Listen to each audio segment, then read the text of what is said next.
What's up, guys? Kool-Aid here. Got some Titanfall gameplay for you today. This is just kind of to gauge interest and, decide whether or not I want to do much Titanfall content. Pretty much the Titanfall content that I am going to do is going to be based on how often or how much you guys want to see. I have no real need or no real desire to try and break into the Titanfall YouTube community, but I will post some up for you guys from time to time if you guys are interested in it. Now, this is not going to be a review, but I am going to talk about some of the things that I really like about Titanfall and some of the things that I dislike about Titanfall. Now, if you do not know what Titanfall is, it is a first-person shooter that plays a lot like, some people will say Call of Duty. I think it plays a little more like Crysis.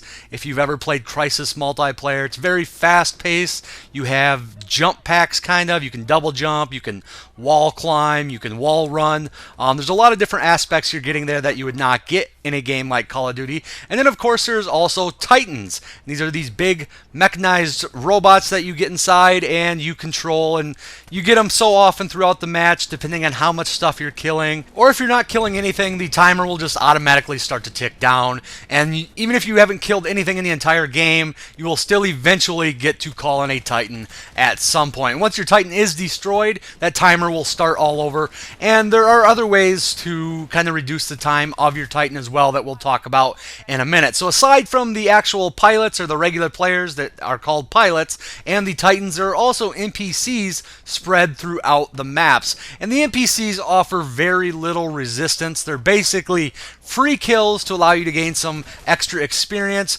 as well as reduce the spawn time of your Titan. There are certain game modes where killing NPCs is going to be more important. For the most part, they're just cannon fodder, but they actually work really nice in kind of the immersion of the game and giving you a sense that there's a lot more going on than you would think in a 6v6 type matchup. To talk about more of some of the strengths of the game, number one, and most importantly, it's just flat out fun. I never find myself getting bored during any of the matches. Because of those NPCs, there's at least always something there you can kill. And the maps are not big by any means, but at the same time, they are not small. I believe the game actually launched with 12 maps, and the great thing about all the maps in this game is there's a lot of verticality to them. With the double jumping and wall running and everything that I already mentioned, you can get on top of these buildings, which some are 2 and 3 stories tall, and the maps just feel larger than they actually are, and it plays really well within the game. As far as player customization, you're somewhat limited. I've played for around 10 hours so far, and I've unlocked almost everything in the game. There's only about 10 primary weapons, I think 3 sidearms, and then a handful of anti-Titan weapons as well. But for some people, that's not really a big deal, myself included. As long as the actual gameplay is fun, I don't need to be unlocking stuff all the time. For some people, on the other hand, though, they might find this a big downside. Some people just play to unlock stuff, and you're not going to be doing that for very long in this game. There's just somewhat limited in that department. Aside from weapons, your pilot does have access to some other customizable slots, and you will unlock some of this stuff throughout the game as well. The most important is probably the tactical ability, and this includes one of 3 options. One is a speed boost, one is a cloaking device, and it will not really cloak you too well from other enemy pilots. Instead, it will cloak you from Titans, making you completely invisible to them. And then the one that you're watching me use in this video is sort of a wall hack. I can see people move through the walls.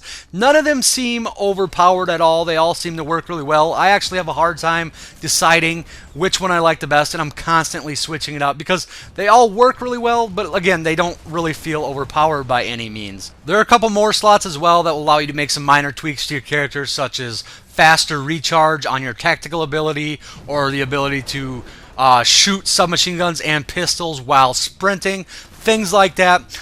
You do have different explosive types available to you, such as frag grenades, satchel charges, mines, and then the Titans are fully customizable as well. You'll start off the game with some pre-made Titan loadouts, and there are basically 3 templates there. You have a tank, a more well-rounded one, and then a faster one. Now, once you actually unlock the ability to customize your own Titan loadout, you'll only be able to use the one that falls in the middle. You'll actually have to unlock the faster one and the tankier one by playing the campaign, which I have yet to do.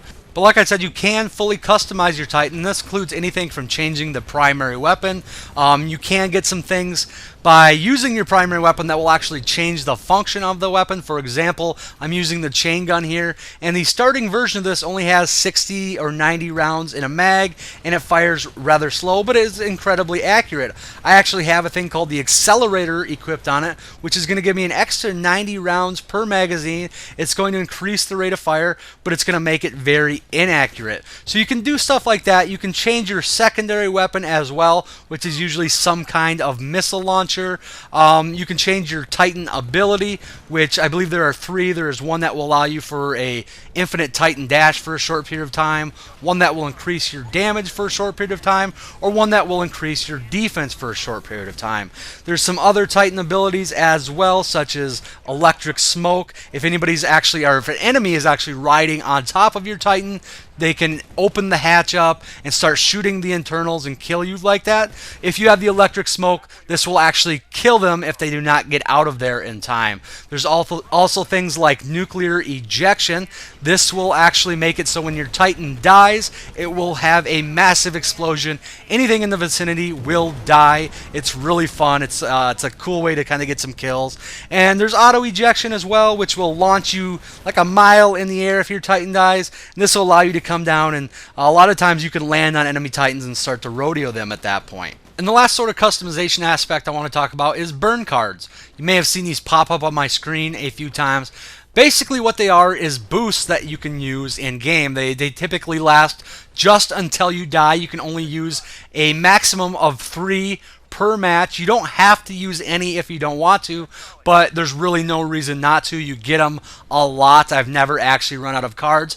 And the cards can range anywhere from having an amped up version of the weapons, such as the standard shotgun is semi-auto. If you use an amped card of the shotgun, you will get a full auto version of that shotgun. And they have different ones for each weapon. There's also cards that will give you extra experience for killing certain things. And then there's more drastic cards that will actually reduce the spawn timer up to 80 seconds of your Titan. And the most drastic card I've seen so far will actually allow you to call in a Titan at the very start of the game. And for the most part, I like the burn card system. They kind of add to the fact that there isn't that many weapons, so you also can use the amped versions of the weapons as well.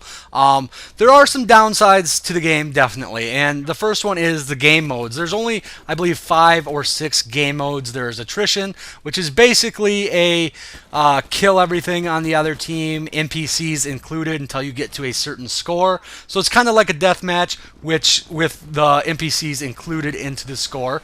There is a capture the flag, which I don't need to explain. There's hardpoint, which you're watching me play now. Then there is a last Titan standing, which everybody starts in a Titans. There's not much pilot gameplay involved in there.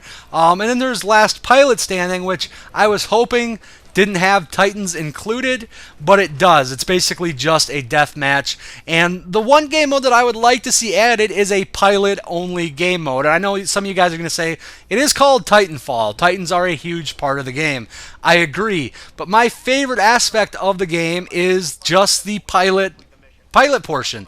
I like running around really fast. I like jumping, wall hanging, doing all that stuff. But at times it feels like you become overwhelmed by the other enemy team's Titans, and you're just kind of waiting or trying to get to your next Titanfall, which kind of minimizes the pilot aspect to me a little bit, which, like I said, is my favorite aspect of the game. I would like to see something like that included, but for the most part, the game modes are fine, even though there's only 5 of them. Also, there are no dedicated servers, and I think every FPS like this in this day and age should have dedicated servers, and that would just allow for some different gameplay options. For example, I wanted a pilot-only game mode. Well, I wouldn't be opposed to playing something like if you could adjust on a dedicated server, if you could adjust the original spawn timer of the Titans to make it maybe twice as long, I personally would enjoy that a lot more since I like the pilot aspect. And without dedicated servers, you can't really do stuff like that. And even console games like Battlefield 4, Battlefield 3 had dedicated servers, so I don't know why they didn't do that in this game. A couple other small things that bug me. Number one, there's no different sensitivity adjustments. You just have one overall, where I'm used to playing PlanetSide 2 where you can adjust the sensitivity of every aspect, and in PlanetSide 2 my ADS sensitivity is a little bit lower than my overall sensitivity, so you're going to see my aim is all over the place in this match, and that's because I'm just so used to playing PlanetSide 2 where I can adjust that. That might not be a big deal to a lot of people, and it's really not a big deal to me, but I would have liked to seen that in there. Another thing that really bugs me, and they said they are working on this, is that you cannot rename your customized loadouts. I don't know why they could not have this in there at launch. It seems like something incredibly simple, but currently you cannot rename them. So again, not a big deal, but something that I think should have been in there. And the last problem that I had, and I didn't hear too many other people talking about this, is that my game was incredibly jittery when I played. I would get maybe 2 or 3 rounds where it was almost unplayable, then a round where it worked somewhat well, and it wasn't FPS drops. I kind of chalked it off to server lag, but it wasn't going away, and honestly I almost quit the game already because of it. I did a little bit of research, found out that it was VSync. I disabled VSync, and the game runs incredibly smooth now. Very little FPS drops. I know there's a couple maps where some people are getting FPS drops, but I don't think it's a big issue. So overall, I really like the game. How much I play the game is probably going to be... it's probably going to be one of them games that I really only play when I have friends online and we can just kind of melt faces. But how much I upload is going to depend on you guys. So let me know what you guys think. Let me know if you want to see more Titanfall gameplay. And you guys can watch me completely fail this evacuation process here. And yes, this takes place at the end of every game. The losing team can evacuate, get to this dropship, which you will get some points for getting in and taking off. The other team can try to kill you or try to destroy the dropship. If you die once during this process, you are done and you don't have another chance. So watch me fail here. And as always, guys, thanks for watching, and I'll talk to y'all later.